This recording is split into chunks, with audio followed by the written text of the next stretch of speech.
আমি জীবনে প্রথমবার দাওয়া ধাওয়া করলাম, মানে সবাইকে ভাত দিচ্ছিলাম। সো হ্যালো এভরিওয়ান, তোমরা সবাই কেমন আছো? আশা করি সবাই খুব ভালো আছো, আর আমিও ভালো আছি। আজ বিদায়ের দিন বিকালবেলা আমরা বেরিয়েছিলাম একটু ঘুরতে। আমরা গিয়েছিলাম একটু নদীর ধারে ঘুরতে। তো দেখো পরিবেশটা এত সুন্দর লাগছিল, কি বলবো। আমরা বাইকে করে নদীর রাস্তা দিয়ে যেতে যেতে অনেকটাই চলে গিয়েছিলাম। ওখান থেকে কৈখালিও দেখা যাচ্ছিল। তারপর সন্ধে হয়ে গেলে আমরা চলে এলাম বাড়িতে। এসেই দেখছি সবাই তো এখানে গল্প করছে।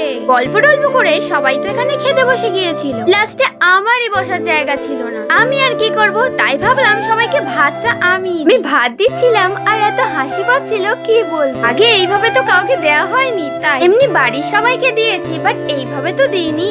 দাওয়া দাওয়া করতে করতে আমার এত খিদে পেয়ে গেছিল। মা ভাত খাচ্ছিল, আর মার পাতে আমিও ভাগ বসাতে চলে এলাম। মা আমাকে খাইয়ে দিচ্ছিল, আর জায়গাটা অন্ধকার বলে অতটা ভালো বোঝা যাচ্ছে না। তারপর আমি খেয়ে দিয়ে মুখ টুক ধুয়ে চলে এলাম। আরো ব্লগ ভিডিও আসতে চলেছে, তো ততক্ষণ তোমরা আমার সাথে থেকো। দেখা হবে নেক্সট ভিডিওতে। আজকের মতো টাটা।